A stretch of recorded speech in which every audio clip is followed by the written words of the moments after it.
Welcome, welcome. Nice to see you all. Thank you for joining us. I'm sure it's been a very busy day for many of you. So look, it's my job to try and keep you engaged and awake and interested in all of this. So I'll do my very best. So yes, thank you for joining. I'm going to be sharing over the next hour or so a little bit about HeartMath, the HeartMath system, and being a HeartMath coach. So just to let you know, I'm Gavin Andrews. I run HeartMath in the UK and Ireland. I'm the lucky guy that gets to do that. Pretty good gig. And I myself discovered HeartMath about 16 years ago now. So before I was involved in the business, I discovered HeartMath. And I personally found it to be very, very helpful in helping me manage my stress. I was a bit of a stress head, a bit of a catastrophizer, very anxious.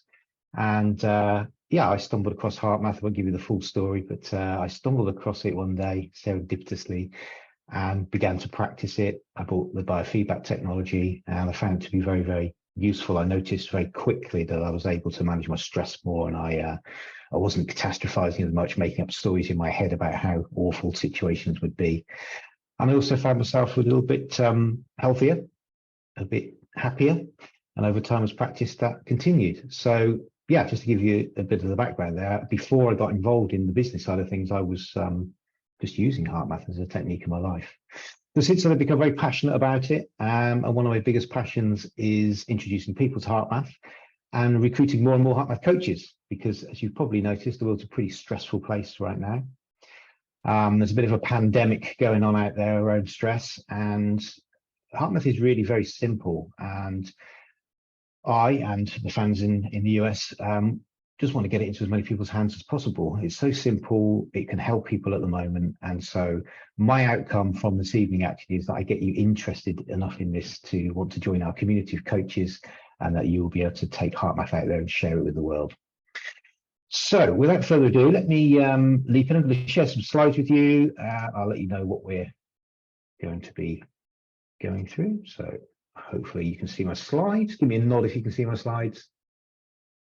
Yep, perfect. Okay. So look, over the next hour, we're going to be exploring, well, what is HeartMath? You may have heard of it before, you may not. How does it work? So what's the science behind this? I'll give you a brief overview into that. What's this biofeedback thing? So as you probably know, there's a technological aspect to HeartMath. So what's the biofeedback all about? Why might you be interested in adding HeartMath to your toolbox as a coach? And there's some information about how you might do that in a practical sense, how to become a HeartMath coach. Then at the end, we'll have questions and answers. We'll stop the recording actually for the questions and answers. So any of you who want to stay on and ask me any questions you want, feel free. Equally, you may wish to dash off and go and have some dinner or go to bed early. So I'll leave that up to you. Open invitation for a Q&A at the end if you like. I'm actually going to start with a video. So I'm going to show you a video of a guy driving through New York in a taxi cab. And all I want you to do is just notice your response to the video. There's no correct answer here. Just want you to notice what goes on for you. So, okay.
Okay, so what you probably noticed was some sort of difference between the first version and the second version. People notice different things, experience it in different ways, but broadly speaking, most people, of course, don't really like the first version with the horrible music.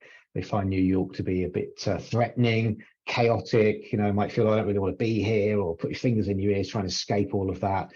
And then for most people, that then switches quite quickly when the pleasant music starts, and then all of a sudden New York becomes a bit more interesting, maybe a bit more welcoming, The people less threatening. You may even have noticed some different things as well. So yeah, like I said, it takes people in different ways, but the purpose of using that video is just to help explain that emotions cause us to perceive the world in different ways. So although those videos were only 25 seconds each, for most people, your perception of New York would have changed between the two pieces of music. Now, of course, what's actually happening in our daily lives is that we're experiencing emotions all the time. There's not a time when we're not. We might not be aware of that. We might only be aware of them when they're particularly unpleasant or particularly pleasant, but they're always there, and so they're always impacting the world around us. And so one way that we can think about HeartMath is that it's a way to notice your emotional soundtrack, and then to ask yourself the question, is this helpful? Is it real? Do I want to change it? And so that's really what HeartMath is about emotional self-awareness and emotional self-regulation, which we need more and more of, because the world's becoming a pretty complex, challenging, confusing, and chaotic place. I'm sure many of you would agree that it's certainly changed a bit over the last few years with everything that we've had going on. And as I mentioned earlier, there is a pandemic. There's another pandemic going on, which is one of stress. And unfortunately, our operating systems are outdated. We evolved over a couple of 100,000 years, anthropologists reckon, to deal with relatively infrequent but very serious stressors, like attack by a wild animal, for example. Of course, now the world that we live in is very different, and what we've got is a sort of always on state of threat. It's not wild animals, or for most of us, at least in this part of the world, it's nothing that's actually going to threaten our lives. But it's things like, status anxieties, it's things like overwhelm, too much to do. It's things like financial worries. It's the complexities of modern day life, basically. But unfortunately, the operating system that we've got can't really cope with it. And we're finding ourselves in fight-flight mode far too frequently. And it's causing many people to be unhappy, and causing many people also to be unwell, physically and mentally unwell. So we've got this operating system, and what we need actually is something that we could use to update it, hack into it, get it to do something a bit more helpful to us when our lives aren't actually in danger, but when we need to think a bit more clearly, logically, rationally, creatively, empathetically, etc. So what is HeartMath? Well, it's one way of doing that. There's lots of good stuff out there, and HeartMath is one of them. HeartMath is actually a system, and it consists of different aspects. So there's an aspect of HeartMath which is about breath work, or a particular type of breath work, which we call coherence breath work. Some people refer to as resonance or 0.1 hertz breath work. It's basically balanced breathing. There's an aspect to HeartMath which is about having literally a focus into your physical heart, so nurturing a physical connection. That's called interoception. Some of you might be familiar with the word somatic as well. So it's having an awareness of what's going on in the body, but we're particularly focused on the heart and the information that might be able to give us. There's an aspect to this which is around self-regulation. So being aware and therefore being able to regulate your physiology, your emotions, your thoughts, and your behaviors. And there's an aspect to HeartMath which is around technology. So we've a gadget, or a couple of gadgets actually. The one on the right there's called an inner balance, and what that does, it provides you with biofeedback on your heart rhythms in real time whilst you're practicing the techniques, so that you can learn how to get into the state that we call coherence. You can practice it, you can get better at it, you can measure yourself over time. So that's what HeartMath really is a system that includes all of those different aspects. So we could think of it in more simple terms. We could think, well, actually, it's just a way of creating this optimal state called coherence. We could think of it as just a simple personal practice. I like to think of it as a life skill. It's a life skill that we can even share with children, because children as young as 3. You could consider even that it's a philosophy, not some sort of grand way, but with regards to the fact that whilst we can't control a lot of what goes on around us in the world, we can actually control our responses a lot of the time.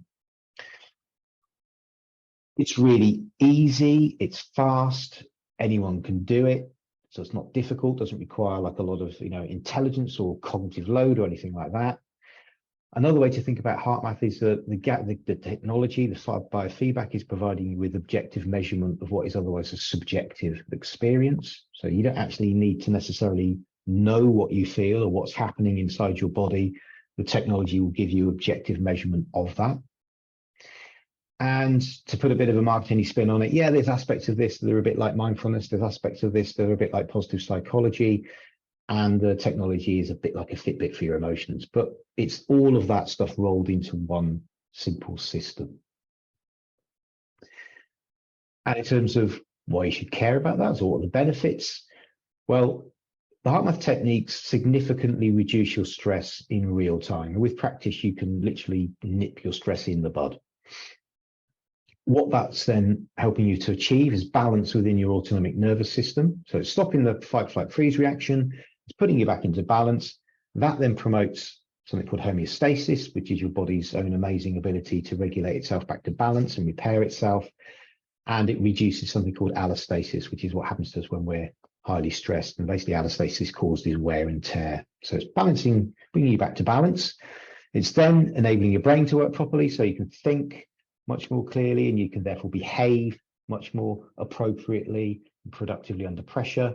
So it's getting the prefrontal cortex back online. You can self-regulate, and you can be, in other language, emotionally intelligent. I'm sure many of you have heard that phrase before, but we like to think that coherence is an enabler of emotional intelligence.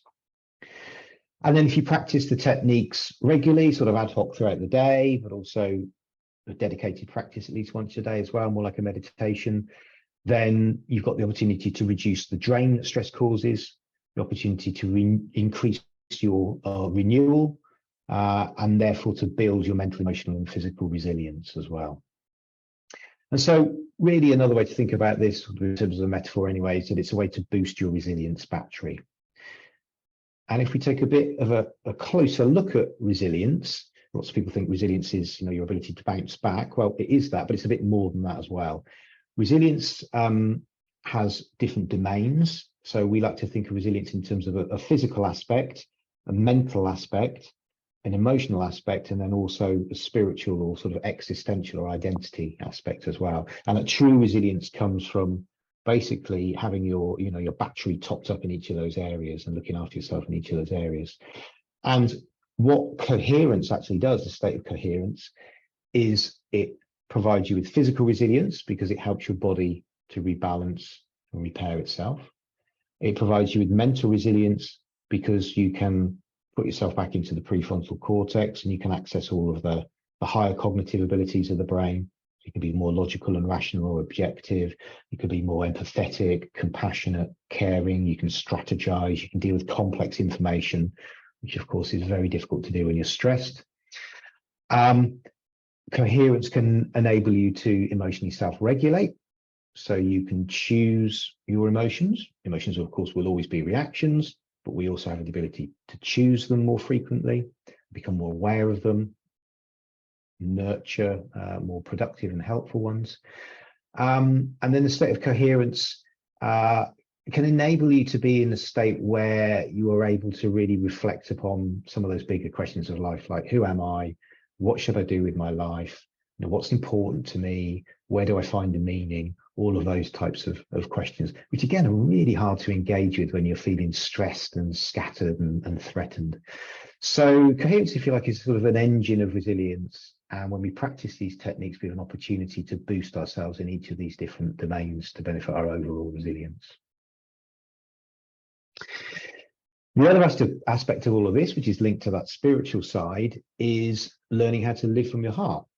So some of you may be aware that in addition to the scientific part of HeartMath, there's an esoteric side. It's non-religious, non-denominational. We train people from all sorts of faiths and backgrounds. But what it's really ultimately about is, connecting with your heart, connecting with the heart of who you really are, finding yourself, and then finding ways to live from your heart more frequently in this crazy world. And if we're able to do that, then the practical benefits of that means that we're being and feeling more authentic. We're feeling more connected to ourselves and more connected to other people. It's easier to be more caring and compassionate, to be more balanced in our views of the world and our processing. We don't fall into those polarizing traps that are so easy to fall into these days. We can find that we're more present. Intuition benefits as well. We just kind of have this improved sense of knowing, more open to life and experiences and different ways of seeing things. And then ultimately a bit happier and a bit healthier as well. So yeah, the connecting to the heart and living from the heart side of this is an important aspect of the overall. So let's look at what it is and what some of the benefits are. What about how it works then? So what's the science behind all of this? So that's one of the differentiating factors with HeartMath, is that there's some very strong science behind it. So not to diminish some other good stuff that's out there, but not everything in this space and this world, this side of well-being, has strong, credible science behind it. HeartMath certainly does. Where this all begins is to recognize that our hearts and our brains are inseparably connected. We know that because that's what humans are all about, but in the Western world, we've tended to think that, well, the brain's in control of everything. It's the master computer and everything else is subservient to that. Well, that's just not true. Human beings are systems. We work better as a system. And as I said, the heart and the brain are, inextricably linked. So the heart actually is pretty clever. It's not just a dumb pump that squirts blood around your body. The heart even has its own complex nervous system. So there's a cluster of neurons on the heart. There's a whole field of study called neurocardiology. And the heart is actually sending more information to the brain and vice versa. The whole of the body sending more information to the brain and vice versa. But the heart's sending specific types of information. It sends neurological information. So you've probably heard of the vagus nerve. 80% of the fibers of the vagus nerve are what's called afferent or ascending. So it's like a super highway of neurological information. So that's going up from the heart to the brain. The heart is biochemical. It's actually part of the endocrine system. So it releases hormones. Hormones are a form of information. The heart is energetic. So if you think about every time the heart beats, it beats with a certain power. It beats with a certain rhythm. Well, that creates a pressure wave, which goes throughout the whole of the body. That's another form of information. And the heart's also electromagnetic. So it's sending an electromagnetic signal literally through every single cell in the body and the brain. Actually sends that signal out into the environment as well. If you have a very expensive piece of equipment called a squid magnetometer, you can measure that. But our heart's electromagnetic fields literally go out into the environment as well. So lots of different types of information signals are going from the heart to the brain. And what we now know is that the heart signals are especially important in terms of affecting the brain's decision-making centers. So the cortex, the prefrontal cortex, the bit that is responsible for executive function, and also your emotional experience, so the stress centers. So the nature of those signals is influencing the brain profoundly. Now that's the important bit, because we're actually in control of that. So most of this obviously is unconscious. It's just going on. It's being looked after by the autonomic nervous system, but we can actually choose to influence those signals. And we can measure that, which is what our technology does. So what we're influencing is our heart rate variability. This is also what our gadgets are measuring. So just a very brief introduction to heart rate variability without overcomplicating it. Heart rate variability is best thought of as your heart's rhythm. So what it is a measure of the heart's rate and regularity. So it's the beat-to-beat changes in the heart rate, basically. And you can then calculate the variability. And actually, if you measure the gaps between each of the heartbeats, you can then begin to visualize the rhythm as the heart speeds up and slows down. So what we're seeing here is these are gaps between heartbeats if you're looking at an ECG. And then what we're seeing here is in real time, those gaps are translated as to what they would be in beats per minute. And then what our technology is doing is plotting that and then turning it into a waveform, which is representing the rising and falling of the heart rate. You don't see any of these dots on our technology, you just see the waveform. In fact, this is more what you see. What HeartMath discovered was that the nature of our emotions is imprinted in our heart's rhythms. And so when we experience broadly unpleasant feelings and emotions, our heart rhythms become more unstable or chaotic. That doesn't matter if the heart rate's low because you're depressed or worried about something, or if the heart rate's high or you're anxious or fearful. what the heart rhythms will look like is broadly something like this, where they're very chaotic, and you're seeing the heart rate speed up and slow down over this sort of chaotic pattern. Okay, you can't see any heartbeats here. This is just a rhythm speeding up and slowing down. What that actually is a window into your autonomic nervous system. So the autonomic nervous system is in this chaotic pattern of basically speeding up and slowing down and kind of working against itself. Accelerator and brake are sort of working against themselves. So this is what tends to happen when we're feeling, these unpleasant feelings and emotions. And that's fine in the short term, we've evolved to deal with all of this, but over the long term, that can cause problems. And you can just see from this pattern that it's going to cause wear and tear, basically. So it's one of the reasons why if we have too much stress in our lives, it can age us and it can actually damage us as well, physically and mentally. Now, the good news is that when we experience pleasant feelings and emotions, particularly feelings and emotions like appreciation and gratitude, care, love, compassion, peace, those types of feelings, our heart rhythms do something very different. And they go into this lovely ordered sinusoidal pattern where the heart's rate is speeding up and slowing down in this lovely ordered stable rhythm. So this produces then oscillations. And you can see this is completely different. I mean, actually, in both these examples, the resting heart rate's the same. It's about 70 beats a minute, but you can see the rhythm's completely different. So if we think again that this is reflecting the autonomic nervous system, you've got speeding up and slowing down happening in this synchronized way, accelerating and braking and accelerating and braking.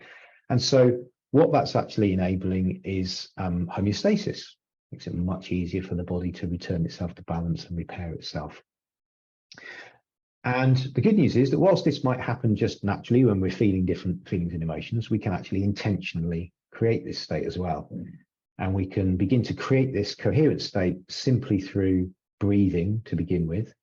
And then we're able to then shift our emotional state.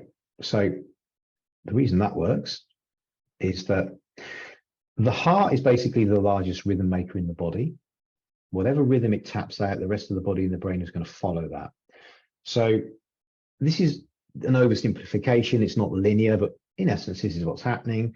Is you get stressed, one of the things that happens is the heart rhythms become chaotic. That chaotic information, remember the heart's sending all these signals to the brain, especially impactful on the centers responsible for emotions and for self-regulation. So as long as you've got these types of chaotic heart rhythms, what's going to happen there is the activity in the stress centers is going to be sustained or increased.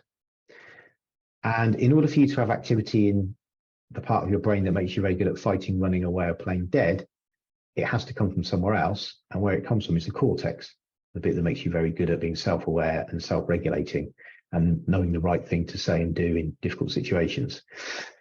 So in essence, what's happening then when you get stressed is you're having a lobotomy to varying degrees. If you get highly stressed, you get more lobotomized. And of course, in a proper stress reaction where you might need to fight, run away, or play dead, that would be entirely appropriate. But the vast majority of the stresses that we're experiencing in our lives, that isn't appropriate and it's not helpful. What we actually need is the prefrontal cortex to enable us to deal with complex situations, to solve problems, to engage in appropriate, conversations, relationships, resolve conflicts, etc. So as long as we recognize that we're getting stressed, we can do something about it.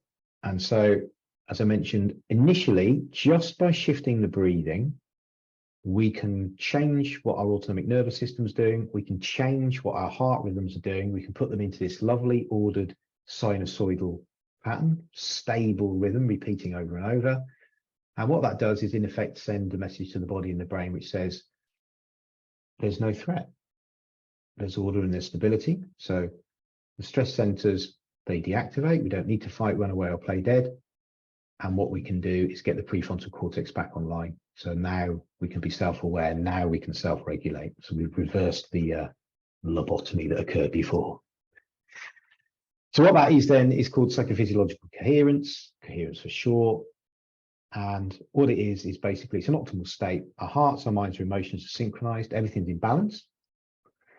Physiologically, all of the body's systems are energetically coordinated. They're actually entrained or synchronized to the heart's rhythm. So they're all now following this lovely ordered rhythm, including the brain. And in a practical sense, then that's important because when you're coherent, you basically increased your mental and emotional flexibility. When you're coherent, you can be more in charge. Coherent, you can be more in charge of yourself. When you're stressed, it's very hard to be in charge of yourself, especially when you're highly stressed.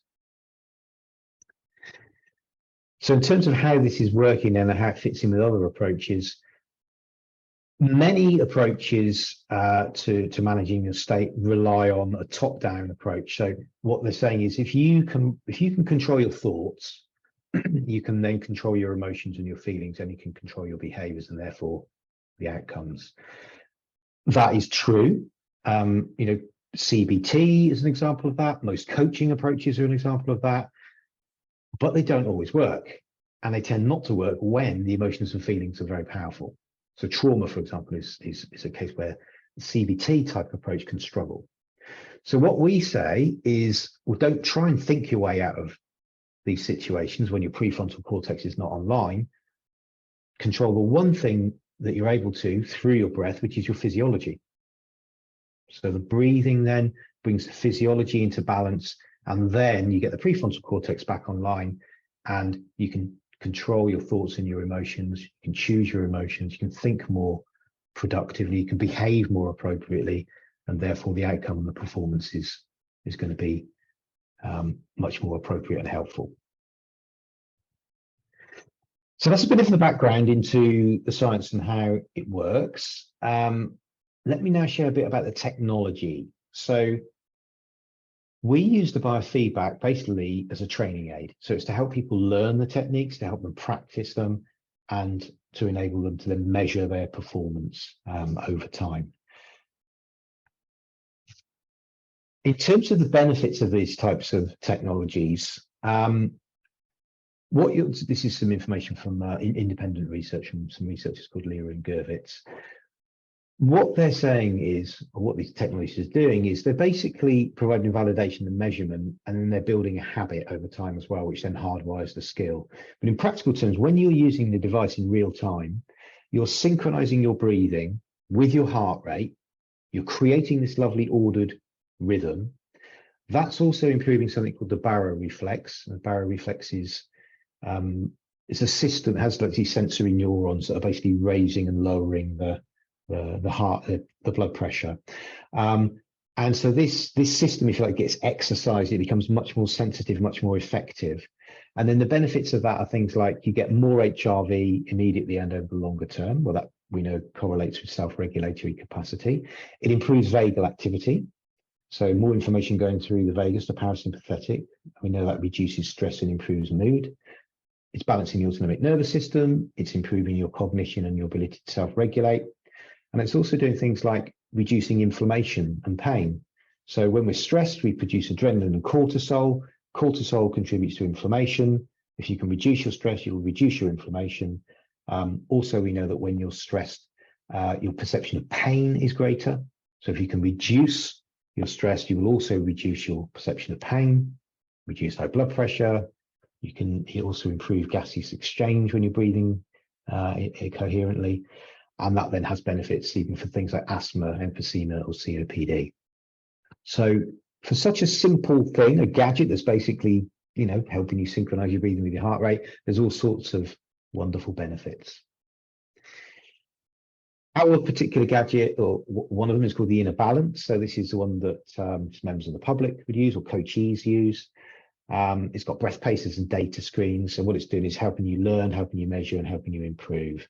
And the nice thing about this system is that if you're a coach and you're working with a client, a coachee, you can actually access their session data. So their sessions will synchronize with a system called the M-Wave Pro, and you can monitor what they're doing, how they're doing. So the M-Wave Pro, which is the system that a coach would use, enables you to track your client's progress, and it also builds commitment because they know that you know if they're doing it or not. You can monitor their performance as well, so you can give them feedback between sessions. So it's really nice for building accountability as well as providing feedback and motivation. And just in terms of what that looks like, so this is a selection of sessions from a client that I've worked with. So each one of these bars here is basically giving you an overview of how coherent they were. And what we can see from this example is if you follow this light blue line, you can see that it's trending upwards. And what we're seeing just from this view is an overview of their ability to get coherent. So we can see they've mastered the skill, they're getting higher levels of coherence over time as they've practiced. And then what you can do is you can drill down into each one of those individual sessions. And so what we've got here is one of those earlier sessions when they were learning a skill and hadn't quite mastered it yet. We can see their heart rhythms here, and they're looking, I mean, there's some nice coherence in here, but it's looking relatively flat, and it's not got these lovely sinusoidal oscillations. So they're learning here. We can see the relative degree of coherence over time, sort of percentages and things like that. And then what we're able to do is to then look at a session a bit later on when they've mastered the skill, and we can see here they've really mastered it. So it's beautiful sinusoidal, lovely repeating oscillations here. You can see the amplitude of these as well is much greater than it was previously. So they've got more HRV as well. And then that correlates as well with their overall scores and their percentages. So it just provides a really lovely objective measure of skill acquisition and ability, even proof of physiological benefits because their HRV is improved. And the nice thing as well is it's building accountability because they know that you're checking in with their practicing. We also have another app which is quite interesting for coaches. It's called the Global Coherence app. And we use this for group meditations primarily, but you can also use it for group and team coaching, which is a pretty cool application. So you could either use that live with a group, in a room. I've done this before where I've had senior executives together practicing and thrown the results up onto a big screen so they can see how they're doing. Or actually you can work with a team located all around the world. It doesn't matter.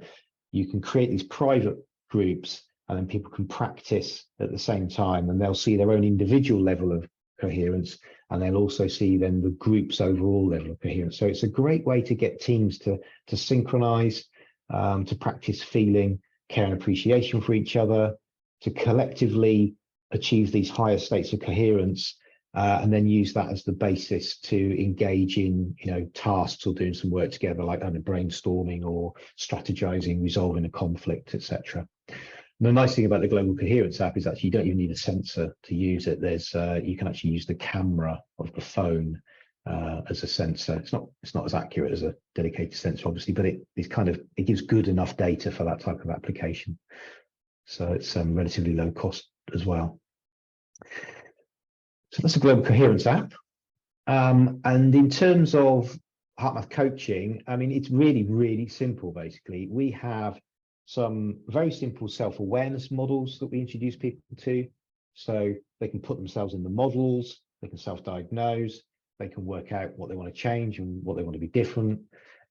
We have some self-awareness exercises that flesh that out. So in terms of maybe things that like trigger their stressors, or things that, the opposite, that basically renew them and make them happy. We have a number of very simple self-regulation techniques.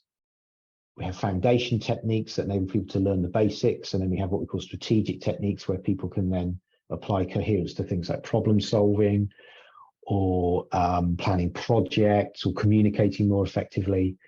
And then, of course, the other part of this is the biofeedback. So that's, for practicing and really building that coherence muscle. So enough talk, let me share a technique with you. I'll share a couple of techniques with you, actually. I'm going to share the foundation techniques. It's called heart-focused breathing. It's very, very simple. All we're doing, so I invite you to do this with me now. Designed to be used eyes open in a moment, so please leave your eyes open, or if you'd rather close them, you can, but ideally it's designed to be used eyes open in a moment in any situation. So the first thing you're doing is you're just shifting your attention or your awareness down into the heart or the chest area. So the idea is you're coming out of the head and all the thinking, you're sort of distracting yourself or going into the body. You're focusing attention awareness in the heart. which many people can do and many people can't. They're not used to feeling anything below the head, basically, but can help to put your hand there. So you've got your awareness, your attention there. And then all you're doing is just imagining that your breath is flowing into and out of your heart or your chest area.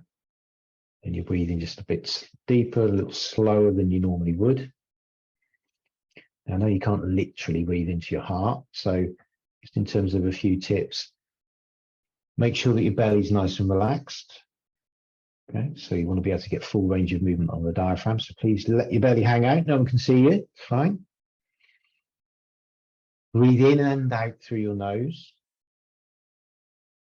I won't go into the detail, but breathing in and out of your nose is very important with regards to those oscillations and creating neural oscillations in the brain. It's also very important for nitric oxide. Try and make the breath nice and balanced. So for many, if not most people, a 10-second breath cycle can achieve very high levels of coherence. So that's sort of 5 seconds for the in-breath and 5 seconds for the out-breath. But actually what's more important than that is it's comfortable for you. So if it needs to be a bit faster or a bit slower, then that's fine.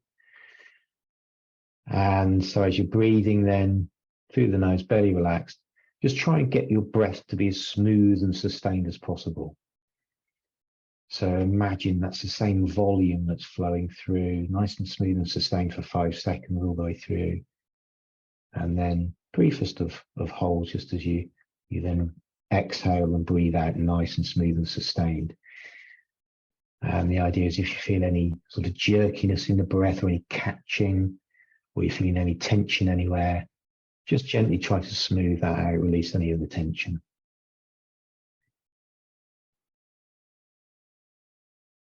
So just keep breathing like that.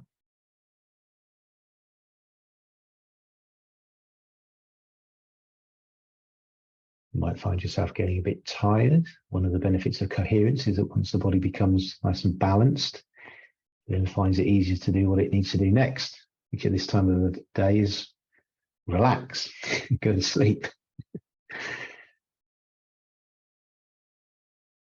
And just breathe nice and smoothly. And then what I'm going to do now, I'm just going to show you, if you were plugged into one of our inner balances, what you'd be seeing as you were breathing like that would be your heart rhythms relatively quickly shifting into a nice ordered, smooth sinusoidal pattern. Might not look as beautifully smooth as that when you were beginning. This is a very, very high level of coherence. But that's what you'd be seeing, is they'd be smoothing out a bit. And then what we're seeing here is literally the heart rate speeding up to this point here. First, you can probably see it's speeding up from a low of 60 beats up to a high of 80 beats. It's doing that over around a 10-second, sort of 5-second cycle. And then it's slowing down over the next 5 seconds. And it's speeding up again over the next 5 seconds, slowing down over the next 5 seconds. So just in this lovely, lovely repeating pattern of acceleration and then braking and acceleration and then braking.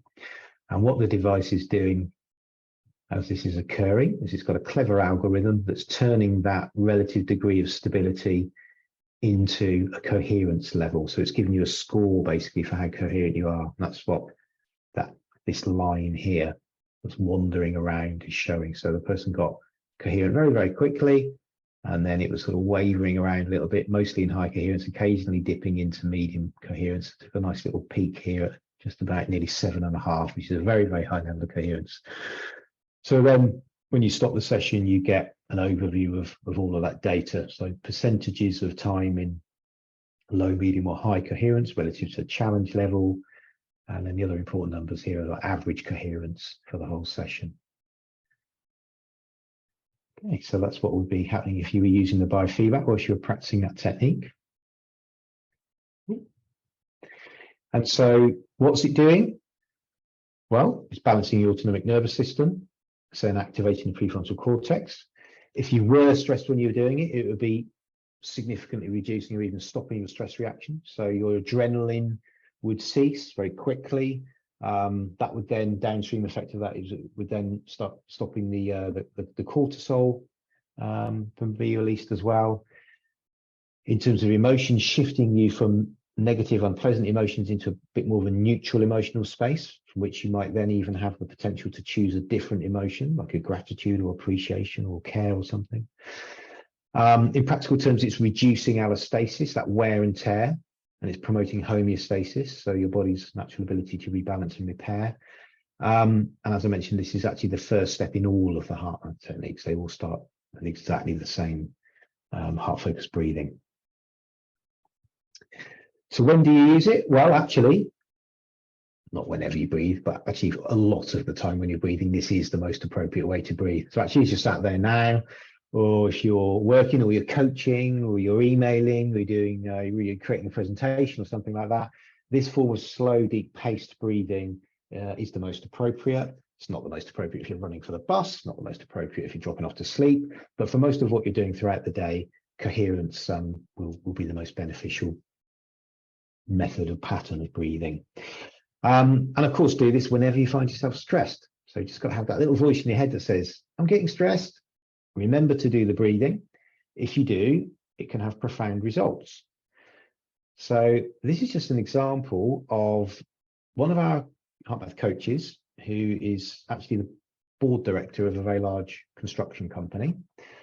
And she likes to practice her coherence on her M-Wave Pro computer when she goes into work in the morning. So she goes in early, she puts her M-Wave Pro on, she starts consciously practicing the techniques, and then actually she comes out of the M-Wave Pro screen, she goes into her emails, and she just answering her emails. Now, everyone again likes to come out of the emails and check the M-Wave Pro and see what impact any of those emails might have had on her coherence. So she was just doing that, same as she does most days. And on this occasion, she captured an unusual event, a stressful event.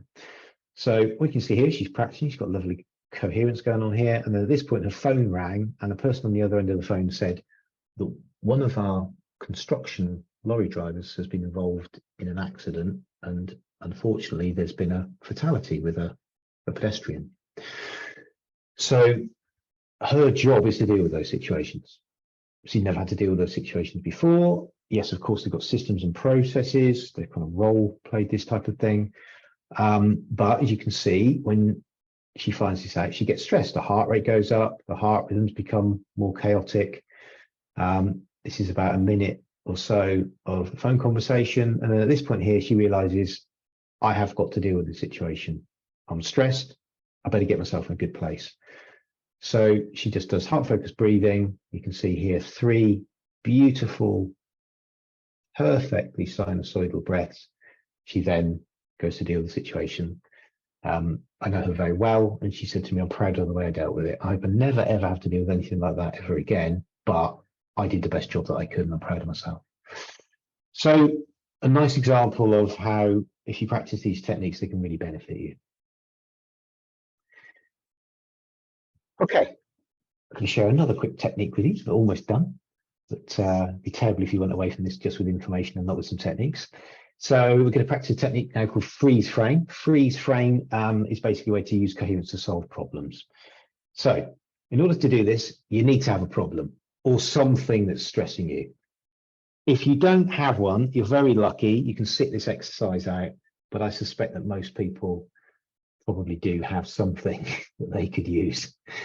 So what I want you to do is when you think about that thing, that situation, it could be something at work, or it could be something in your personal life, your relationship, it could be your health, it doesn't matter what it is, it needs to be something.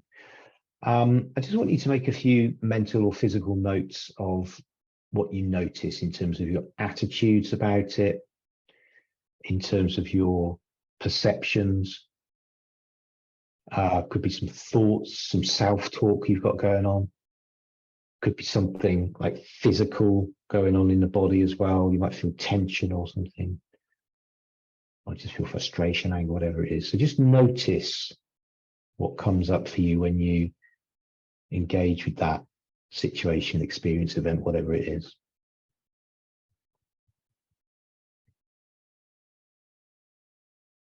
Okay, so this is actually the first step of the freeze frame technique. You have to recognize, I'm seeing this situation through the lens of stress, and that's going to compromise my ability to see things differently, see that there may be other opportunities or ways of dealing with it. Okay, so I'm going to get rid of that horrible face and put up a nice picture now. Again, to use with eyes open, but if you want to close your eyes for the purpose of this, and that's fine. I'm going to walk you through the next steps. So just relax now, shift your attention, your awareness, your focus to the heart, chest area. And then start with the heart focused breathing. So just imagining the breath flowing in and flowing out of the heart or the chest.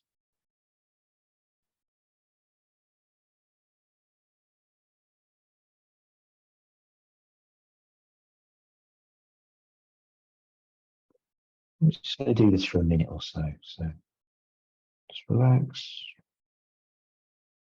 Feel the breath flowing in, flowing out of the heart.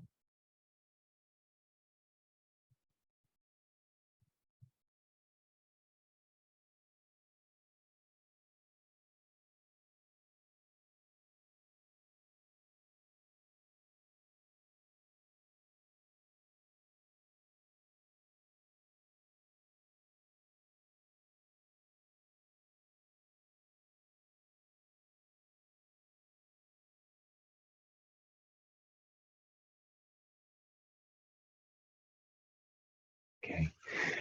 So now what I'd like to do, just keep that breathing going, but now I'd just like you to recall someone or something for which you feel genuine care or appreciation or gratitude or love, something in that type of space.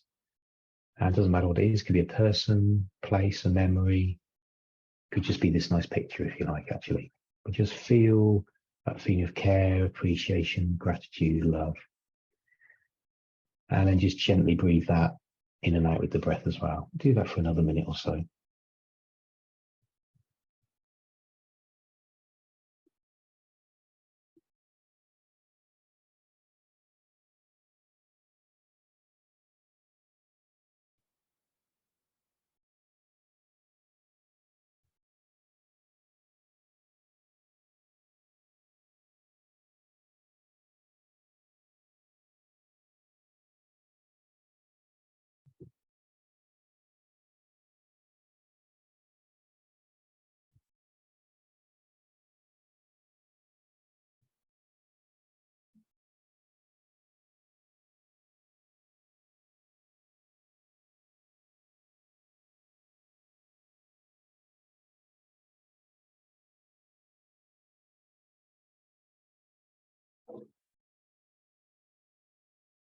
Okay, so just keep the breathing going, keep the feeling flowing, and then gently ask yourself from this more objective place, what would be a more efficient or effective action, attitude, or solution?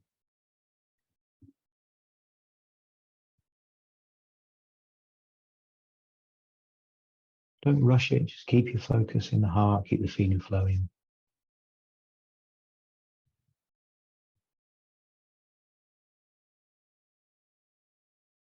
And again, just gently ask yourself, what would be a more efficient or effective action, attitude, or solution?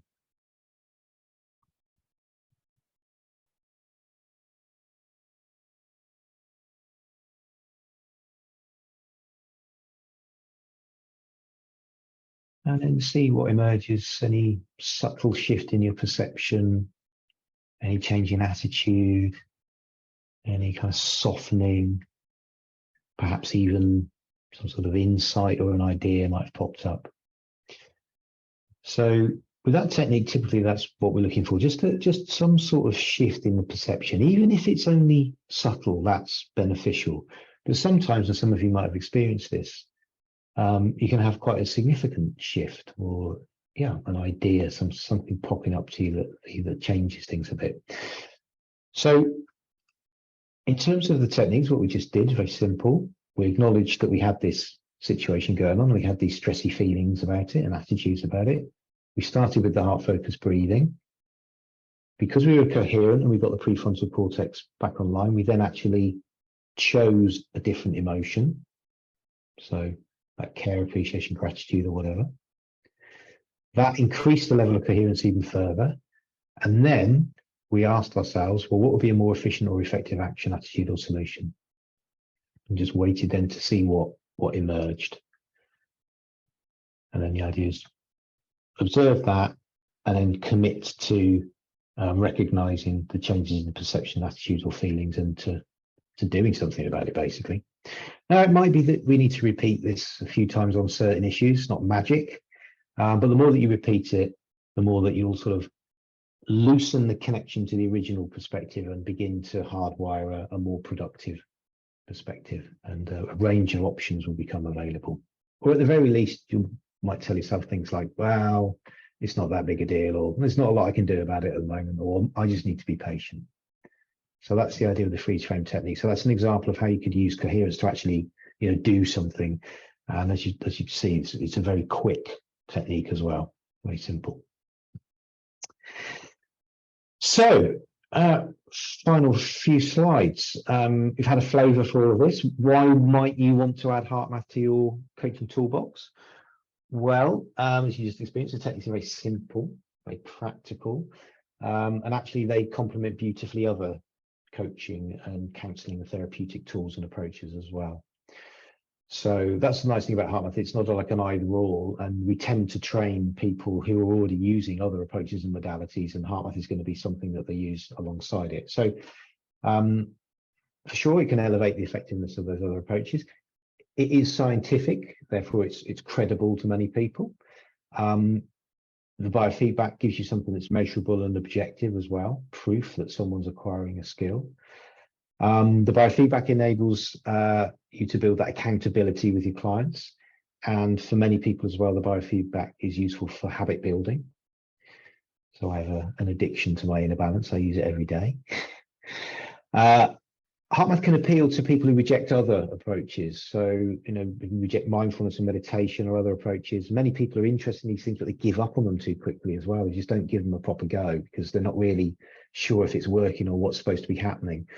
So again, you might be working with someone who is interested in this space, but is already given up on some of these other modalities. HeartMath as a tool can, of course, differentiate you from others. If you are practicing this stuff yourself, then you will be a better coach.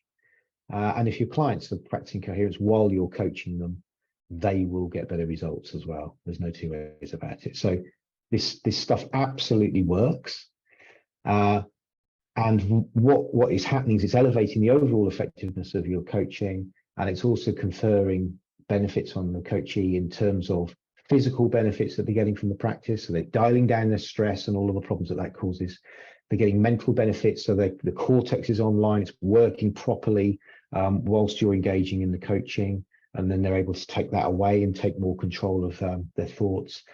Emotionally, they're learning to self-regulate, learning that emotions are reactions. Yes, that's normal and it's important, but emotions can also be choices. We can choose to exercise feelings like gratitude and care and appreciation. I can choose to exercise many pleasant, positive emotions.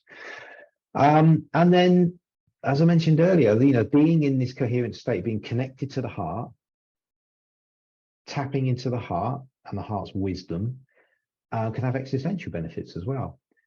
And for me as a coach, I was a coach before I discovered HeartMath. One of the things I used to get frustrated with was when people were being coached, I was coaching them and thought I did a good job. And then it gets to the end of the process and then they weren't really committed to what they said they wanted to do. They hadn't really bought into it, or they'd changed their mind about what they thought they wanted as a result of the coaching process. I think that can be quite common. A lot of people do a lot of shoulding or thinking that they know what they want. For me, coherence shortcuts that. It really gets people to the heart of who they are and the heart of what the issues are. So there's existential benefits there as well as spiritual benefits. And so yeah, just a few quotes from some of the quotes that the coaches that we've worked with. Understanding the what and the why and practicing the how was a real light bulb moment. Fascinating. I felt connected to the group and benefited massively out of the practice sessions.